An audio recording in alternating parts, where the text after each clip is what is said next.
ठीक है। अस्सलाम वालेकुम, नमस्कार, सत श्री अकाल एंड गुड इवनिंग। मैं हूँ आरज़ू काज़मी और हमारे साथ आपके जाने-पहचाने, हँसते मुस्कुराते हरी मोहन जी हैं। बहुत शुक्रिया कि आज आप आए। Thank you so much. आरजू जी, बहुत बहुत धन्यवाद, आपने बुलाया। Thank you so much. और अभी मैं यही आपसे कह रही थी कि मैं वो जो फर्स्ट क्वेश्चन करूँगी उसके अंदर ही आपको सारी चीज़ें मैं डाल के, जैसे कहते हैं ना, परोस दूँगी खाना सामने, तो आपने फिर उसके बाद बताना है, क्योंकि वो सब एक दूसरे से कनेक्टेड है। जैसे यूएस एम्बेसडर ने भारत में कह दिया कि जी जो कश्मीर है वो भारत का हिस्सा है। उस पे पाकिस्तान में बड़ा शोर मचा। हमने यहाँ से जो ऑफिशियल्स हैं यूएस एम्बेसी के, उनको बुलाया। अब उनसे हम उस तरह तो बात नहीं कर सकते जैसे हम यूरोपियंस के साथ करते हैं, तो उनको हल्का-फुल्का मतलब हमने कंप्लेन की। और लेकिन क्या ऐसा कह देने से क्या बेहतर था कि आपके जो ऑफिशियल्स वहाँ पे यानी भारत के लोग खड़े थे वो मना करते? क्योंकि हमेशा से भारत ने यही कहा है कि हिंदुस्तान पाकिस्तान के बीच में कोई भी बात होगी डायरेक्ट होगी और हम किसी थर्ड पार्टी को अलाउ नहीं करेंगे कि वो कश्मीर के बारे में या पाकिस्तान हिंदुस्तान के बारे में जो लड़ाई है उस या जो भी टेंशन है उसके बारे में बात करें। लेकिन वहां से कुछ भी नहीं कहा गया। उसी के साथ साथ जो है डॉक्टर जयशंकर की एक स्टेटमेंट आई और उन्होंने कहा कि पाकिस्तान एक यूनिक कंट्री है, क्योंकि पाकिस्तान जो है वो टेररिज्म करता है या टेररिज्म को इस्तेमाल करता है पड़ोसियों के लिए या नेबर्स के लिए। इस तरह की बात भी की गई। लेकिन अगर पाकिस्तान टेरर कंट्री होता तो जैसे हमारे कई लोग जो यहाँ से यूट्यूब भी करते हैं, बात भी करते हैं, डॉक्टर कमर चीमा भी हैं, वो कहते हैं कि जी भारत के अलावा तो कोई नहीं कहता कि हमें कि हम टेररिस्ट हैं। किसी और कंट्री ने तो कभी नहीं कहा। तो यहाँ तो उनकी बात जो है वो किसी हद तक सही है।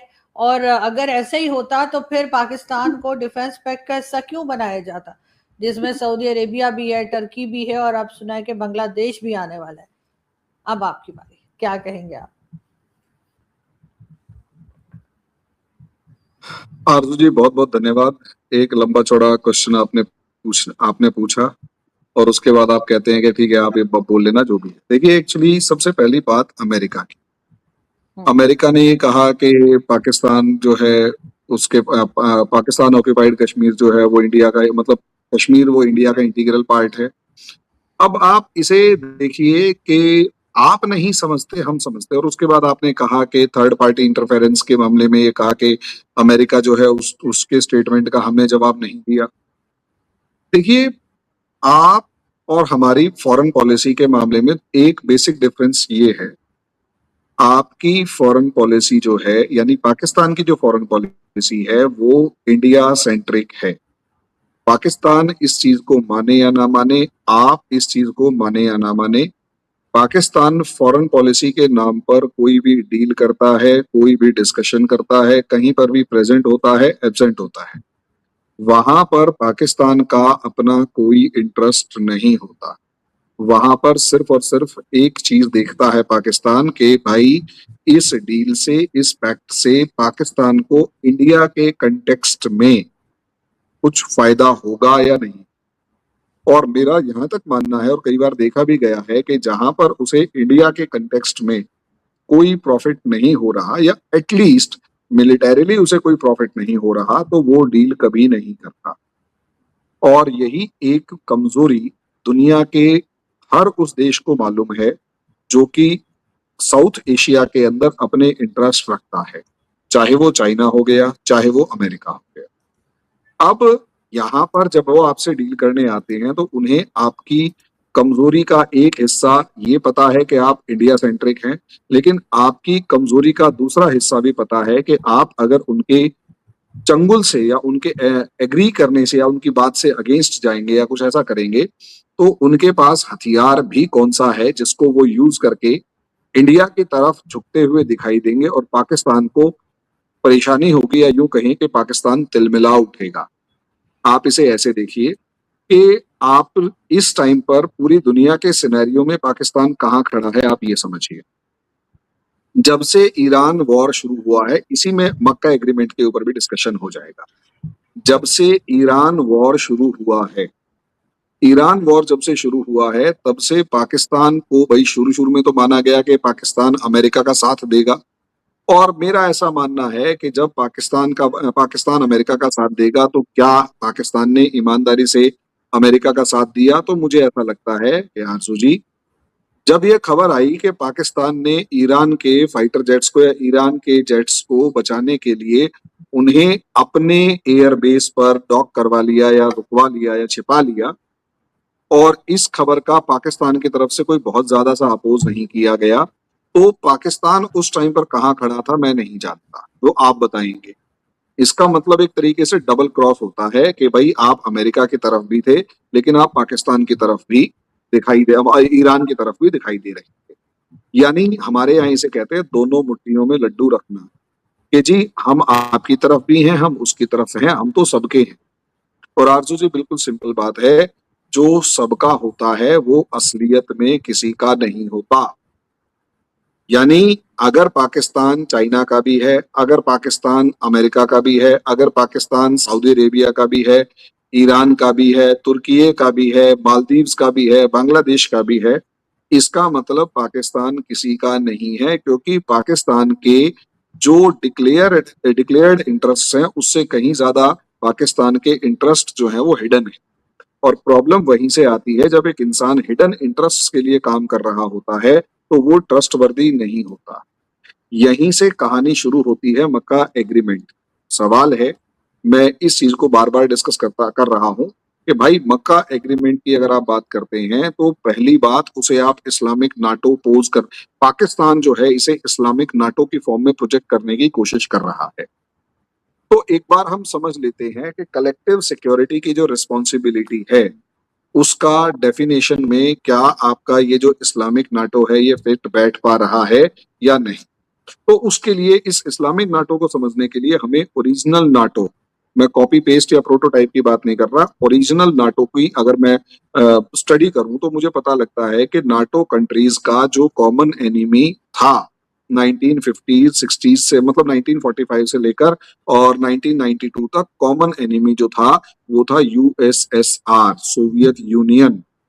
और सोवियत यूनियन के एक्सपेंशन को रोकने के लिए, वेस्ट की तरफ एक्सपेंशन को रोकने के लिए नाटो कंट्रीज ने एक वॉल या फिर यूं कहें कलेक्टिव सिक्योरिटी का एग्रीमेंट बनाया। इन शॉर्ट, नाटो कंट्रीज जितने भी थे उन सबका एक कॉमन एनिमी था, और उस कॉमन एनिमी का नाम यूएसएसआर था। और वो कॉमन एनिमी इतना बड़ा था कि कोई भी देश अकेला उससे नहीं लड़ सकता था, वो सबको निगल लेता। यानी यूएसएसआर से सबको डर लग रहा था। अगर यूएसएसआर से सबको डर लग रहा था, कॉमन एनिमी था, निपट नहीं पा रहे थे, इसलिए नाटो बनाया गया। यानी अगर, और उसका बेसिक कंसेप्ट जो कलेक्टिव सिक्योरिटी वाले मामले में था, बाद में चेंज हो गया 92 के बाद, मैं उसमें नहीं जा रहा, लेकिन 92 तक जो कलेक्टिव सिक्योरिटी का मामला था उसे अगर आप देखेंगे तो आपको एक चीज नजर आएगी कि अगर यूएसएसआर इनके किसी भी मेंबर कंट्री पे अटैक करेगा तो उसे सब कंट्रीज पर अटैक माना जाए, और अगर सब कंट्रीज पर अटैक माना जाएगा तो यूएसएसआर के उस अटैक को काउंटर करने के लिए सारी कंट्रीज मिलकर यूएसएसआर से लड़ेंगी। ये बेसिक थॉट था। लेकिन प्रॉब्लम यहाँ पर आ रही है कि अब आप जब इस्लामिक नाटो की बात कर रहे हैं तो उस इस्लामिक नाटो को आप बना रहे हैं, तो उस इस्लामिक नाटो में तुर्की, आज अभी मैं सिर्फ 3 की बात कर रहा हूँ, चौथे की बात नहीं कर रहा, सिर्फ 3 की, कि तुर्की, ईरान और तुर्की, सऊदी अरेबिया और पाकिस्तान मौजूद हैं। क्या इन तीनों का एक कॉमन एनिमी है जिसके अगेंस्ट ये पूरी ताकत से लड़ने के लिए तैयार बैठे हैं? मेरा एक बेसिक क्वेश्चन, क्या तुर्की सिर्फ ईरान से लड़ने के लिए इस इस्लामिक नाटो में शामिल हुआ है, या उस इस्लामिक नाटो की लड़ाई में ग्रीस भी शामिल होगा? अगर, क्योंकि तुर्की की जितनी दुश्मनी ईरान से है उससे कहीं ज्यादा दुश्मनी साइप्रस के मामले में ग्रीस से है। अब ऐसे में अगर तुर्की की ग्रीस से लड़ाई होती है तो पाकिस्तान उस ग्रीस से लड़ने के लिए क्या अपनी आर्मी और सब चीजें भेजेगा? पहली बात। उसके बाद वही ग्रीस के साथ साथ अगर हम सऊदी अरेबिया को देखें तो सऊदी अरेबिया का जो एक बड़ा एनिमी है वो ईरान है, और मुझे ऐसा लगता है कि सऊदी अरेबिया को आज के दिन इजराइल से भी इतनी प्रॉब्लम नहीं है जितनी ईरान से है। अब ईरान से अगर प्रॉब्लम है तो ईरान की प्रॉब्लम को हूती रिबेल्स की फॉर्म में भी देखना पड़ेगा, कि अगर हूती रिबेल्स जो हैं जिन्हें ईरान सपोर्ट करता है सऊदी अरेबिया उन हुती रिबल्स के अगेंस्ट क्या एक्शन लेना चाहता है या किस तरीके से देखना चाहता है। जब आप इसे भी देख लेते हैं तो इसका एक तीसरा पार्ट आता है, क्या पाकिस्तान उन हुती रिबल्स के नाम पर सऊदी अरेबिया के साथ सऊदी अरेबिया की सपोर्ट में अपनी आर्मी भेज देगा, या कल को ईरान और सऊदी अरेबिया की अगर लड़ाई होती है, फ्रेंकली अगर ईरान और सऊदी अरेबिया की लड़ाई होती है तो क्या पाकिस्तान सऊदी अरेबिया के साथ मिलकर ईरान के ऊपर हमला करेगा, क्योंकि इसी ईरान के फाइटर जेट्स को बचाया था आपके एयरबेस के ऊपर डॉक करवा के या रुकवा कर। अब ऐसी सिचुएशन में मुझे अभी तक समझ में नहीं आया कि पाकिस्तान के लिए इस इस्लामिक नाटो में शामिल होने के क्या क्या ऑब्जेक्टिव्स हैं। मुझे जो समझ में आया वो यही आया, बेसिक जो है, ज्यादा समझ में नहीं आया, बस इतना समझ में आया कि सऊदी अरेबिया का पैसा दिखाई दे रहा है, डॉलर, ट्रिलियन और डॉलर इकोनॉमी है तो डॉलर दिखाई दे रहे हैं, और टर्की के पास एक नाटो कंट्रीज से कॉपी की हुई एक टेक्नोलॉजी है, ड्रोन टेक्नोलॉजी, वो दिखाई दे रही है, यानी दो लालच दिखाई दे रही है। साथ में अपना एक न्यूक्लियर बॉम्ब का जो न्यूक्लियर जो पावर है उसका एक झुंझुना दिखा रहे हैं, है नहीं है उसके बारे में डाउट आजकल है, लेकिन चलो कोई बात नहीं। लेकिन मैन पावर की जी बेस हमारी आर्मी सबसे बड़ी है और वो आर्मी हम आपको प्रोवाइड करवा देंगे। अब ऐसी सिचुएशन में मुझे समझ में नहीं आ रहा कि ऐसे में, अच्छा उसके बाद अगर कल को इंडिया पाकिस्तान की लड़ाई होती है, तुर्की आजकल दिखाई दे रहा है कि हाँ पाकिस्तान के साथ खड़ा हुआ नजर आ रहा है, लेकिन मुझे तो डाउट सऊदी अरेबिया के ऊपर है कि क्या सऊदी अरेबिया पाकिस्तान को सपोर्ट करने के लिए इंडिया के अगेंस्ट जाना चाहेगा। पाकिस्तान भले ही एक मिलिट्री अलायंस की फॉर्म में खड़ा हो रहा है, लेकिन इंडिया जो है सऊदी अरेबिया के लिए एक इन्वेस्टमेंट डेस्टिनेशन है, और अगर इंडिया इन्वेस्टमेंट डेस्टिनेशन है तो क्या सऊदी अरेबिया इंडिया को नाराज करके पाकिस्तान को सपोर्ट करके इंडिया के अगेंस्ट कुछ ऐसा करेगा। मैं इस चीज में ज्यादा एग्री नहीं कर रहा। चलो इमेजिन कर लेते हैं कि सऊदी अरेबिया, तुर्की और पाकिस्तान मिलके ईरान के अगेंस्ट खड़े हो गए हैं और अमेरिका की ये चाल कामयाब हो रही, यहां पर चाइना कहां खड़ा होगा, मुझे इतना बताइए। चाइना पाकिस्तान के ऊपर दबाव डाल के ईरान के खिलाफ जाने के लिए कहेगा या ईरान को सपोर्ट करने के लिए कहेगा। अब आप मुझे इतना बताइए कि ईरान के जो फाइटर जेट्स डॉक किए गए थे, असलियत में उनको पाकिस्तान के एयर बेसिस पर लाने का दबाव डालने का काम अमेरिका ने किया होगा या चाइना ने किया होगा। मुझे इस सवाल का थोड़ा जवाब दे दीजिए, वो भी तब जब चाइना सऊदी ने अरेबिया किया खुद होगा। चाइना आप मुझे ईरान एक का बात वैसे भी साथ दे रहा है। हाँ। एग्जैक्टली अगर चाइना ईरान का साथ दे रहा है और पाकिस्तान ने ईरान के फाइटर जेट्स अपने पास खड़े करवा लिए हैं और अमेरिका जो है वो ईरान से लड़ रहा है, तो यहाँ पाकिस्तान किधर खड़ा है मुझे ये बताइए। और अगर ये डबल वहमी जो है या कॉन्फ्लिक्ट जो है, मतलब एक कॉन्फ्लिक्टिंग सिचुएशन के अंदर पाकिस्तान कब तक मैनेज कर पाएगा और कब तक चाइना को और ईरान को, चाइना को और सऊदी अरेबिया और अमेरिका को एक साथ रख पाएगा, मैं इस चीज को समझ पाने में कैपेबल नहीं। और अगर रख भी पाया तो पाकिस्तान इतनी एनर्जी, जितनी एनर्जी दोनों एंटी नेशंस को मेंटेन करने में लगा रहा है, उतनी एनर्जी अगर अपनी आवाम की खुशहाली के लिए को डेवलप करने में लगाता तो शायद ज्यादा बेनिफिट होता। लेकिन हरिमोहन जी ये तो उसी तरह है ना, जैसे आप लोग इजराइल के साथ भी टर्म्स रखे हुए हैं, मोदी जी जो हैं वो गले भी मिलते हैं इजराइल के जो नेतन्याहू से, साथ साथ फलस्तीन के लिए भी आप लोग एड भेजते रहते हैं, फलस्तीन के भी साथ हैं, तो ये मतलब बैलेंस करके चल रहे हैं। तो ऐसे ही पाकिस्तान भी शायद बैलेंस करने की कोशिश कर रहा हो ईरान और अमेरिका में। इंडिया जो है उसमें और पाकिस्तान की स्ट्रेटेजी में दो डिफरेंसेस हैं। इंडिया ने ईरान को कहा कि दवाइयां ले लो, हथियार नहीं देंगे। यूक्रेन को भी कहा दवाइयां दे देंगे, खाना भेज देंगे, हथियार नहीं देंगे। तुम्हारी लड़ाई से हमें कोई लेना देना नहीं है, हम ह्यूमैनिटेरियन सपोर्ट प्रोवाइड करेंगे। जब इजराइल ने फलस्तीन के ऊपर अटैक किया तो हमने क्लियर वर्ड्स में कहा ये वो फलस्तीन नहीं है जिसको हम सपोर्ट करते हैं, ये वो फलस्तीन है जो कि एक टेररिस्ट ऑर्गेनाइजेशन है, और जो टेररिस्ट ऑर्गेनाइजेशन किसी भी कंट्री में घुसकर 2500 लोगों को मारकर इस तरीके से काम करती है, हम उसका सपोर्ट नहीं करते। हम वेस्ट बैंक के पैलेस्तीन का सपोर्ट करते हैं जो पीसफुल डायलॉग में भरोसा करते हैं, और ये रीजन है क्योंकि दोनों, और इसराइल भी उस वेस्टर्न जो गाजा मतलब जो गाजा स्ट्रिप है, या नाम मैं उसका स्किप कर रहा है, कर रहा है वेस्टर्न हाइट से, क्या नाम है, जहां अलग सा मॉस्क वगैरह है, वहां पर जो पैलेस्तीन का कब्जा है, या पैलेस्टीनियन एक सेल्फ गवर्नड ऑर्गेनाइजेशन है, गवर्नमेंट है, इंडिया उसका सपोर्ट करता है। हमास का तो कभी सपोर्ट किया नहीं, और हमें यहाँ कंफ्यूज ना करें। हम बार बार कहते हैं हमने हमास को कभी सपोर्ट नहीं किया, हमने पैलेस्टीनियन गवर्नमेंट को सपोर्ट किया है जो peaceful resolution of the issue पर डिक्लेरेशन है या भरोसा करती है। और इसमें कोई प्रॉब्लम नहीं है कि अगर दो कंट्रीज में कॉन्फ्लिक्ट है और वो पीसफुली उसको रिजॉल्व करना चाहते हैं, तो हमारे दोनों के साथ अच्छे रिलेशन है और हम उसे रिजॉल्व करवाना चाहेंगे किसी भी तरीके से।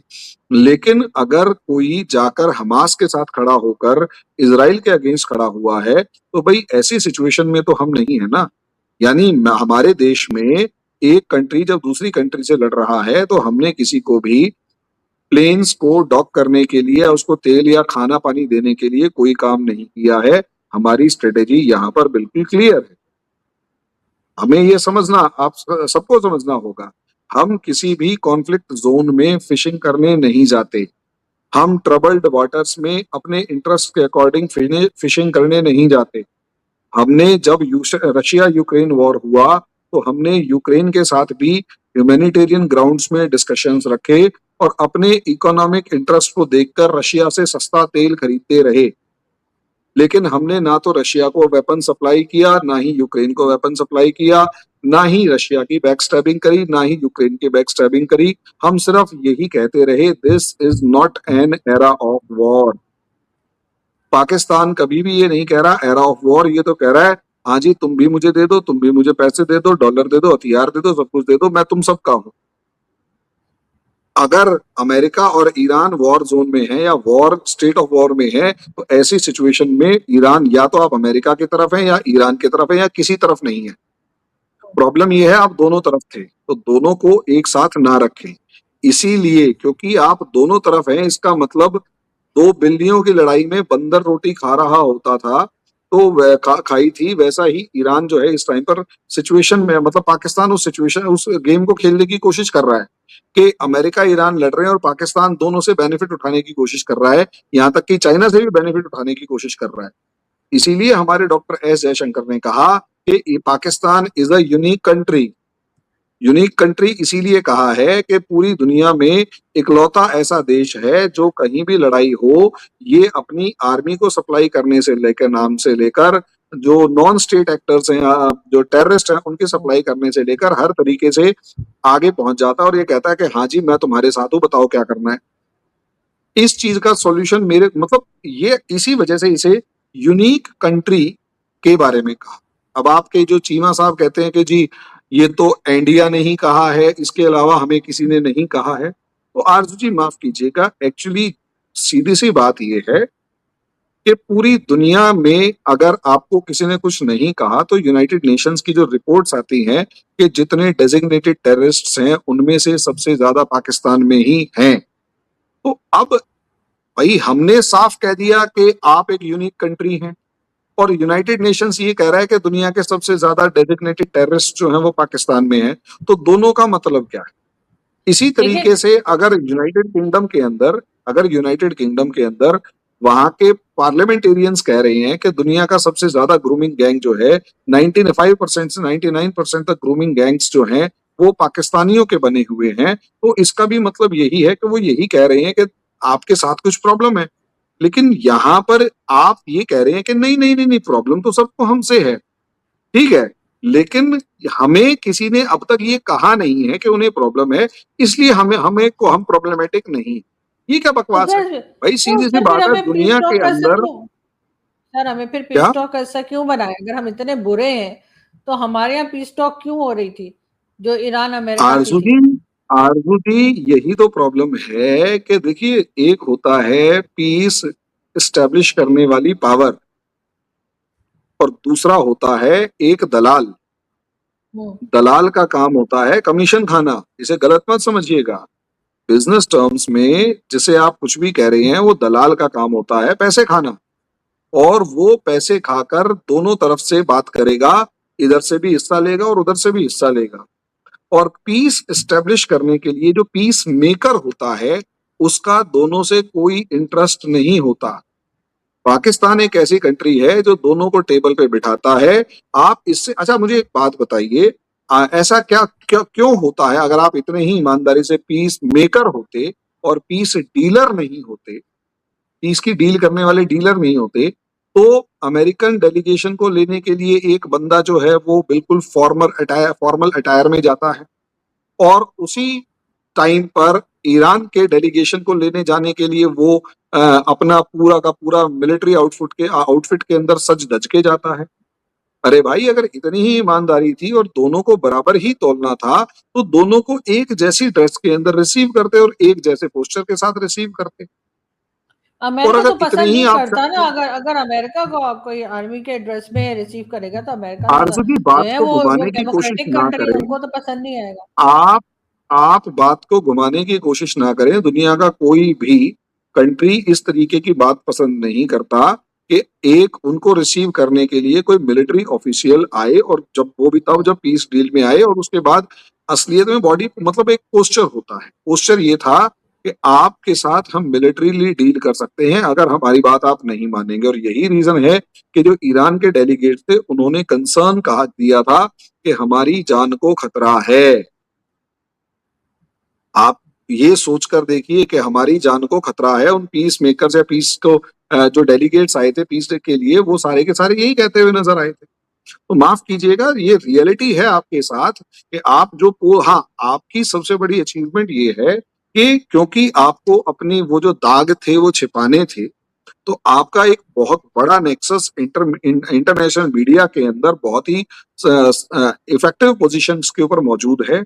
और वो मेनली उनकी मदद से ज्यादा मौजूद है जो इंडिया को डिफेम करना या गिराना या किसी भी तरीके से कमजोर करने की के ऑब्जेक्टिव्स को रखते थे। वो उन सबकी वजह से इंडिया का जो सेक्शन है वो वहां पर वो मजबूत है। और आप उस नैरेटिव वॉर में जीत जाते हैं जिसके अंदर अलग अलग अखबारों से लेकर हर चीज पे ये लिख दिया जा, मतलब एक शोर मचा दिया जाता है कि 6 राफेल गिरा दिए, ये गिरा दिया, वो गिरा दिया। बस गिरा दिए हम कह रहे हैं, लेकिन फोटो नहीं दिखा पाएंगे। तो आप उसमें जीतते हैं, इसमें कोई दो राय नहीं है। लेकिन उसका दूसरा सेक्शन ये है कि रियलिटी यही है कि यूनिक कंट्री है और आप उसमें अब लीपापोती कर रहे हैं। हाँ, जो एक लास्ट पार्ट के अमेरिकन गेम, अब दोबारा मैं घूम के वहीं आ रहा हूं कि अमेरिकन गेम।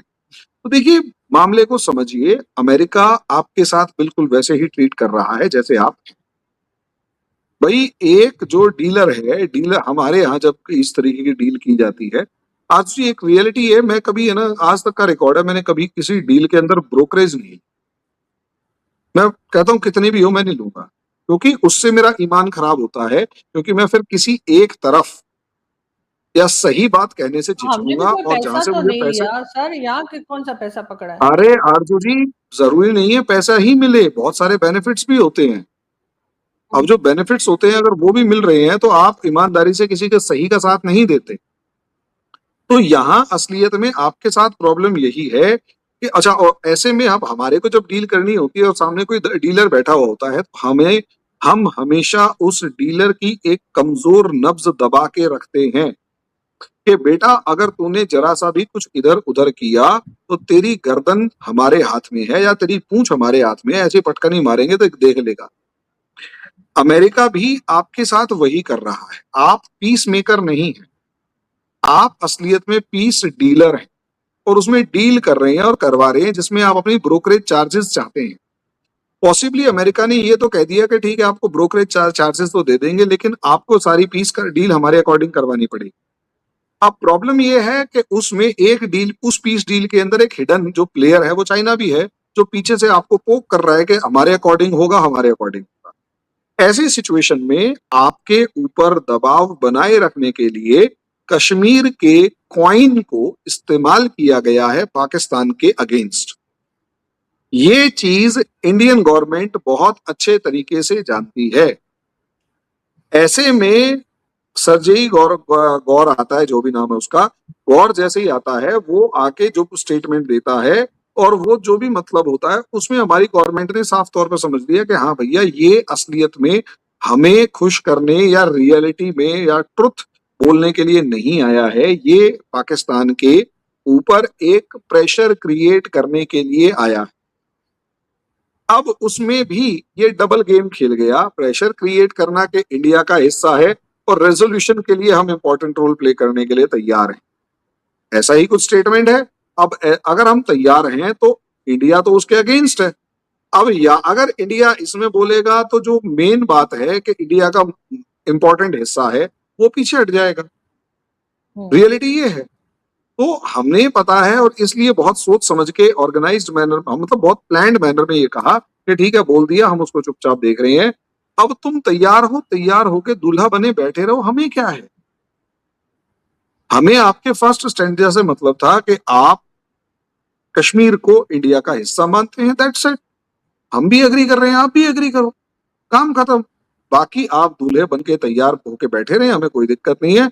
जरूरी होगा तो हम देखेंगे, अभी हम अपना मामला खुद सुलझा लेंगे। तो पाकिस्तान को समझना चाहिए कि कश्मीर के नाम पर आपके गर्दन दबाई जा रही है, आपको धमकी दी जा रही है कि फालतू बोले तो इस कश्मीर इशू को हम आपके अगेंस्ट यूज कर सकते हैं।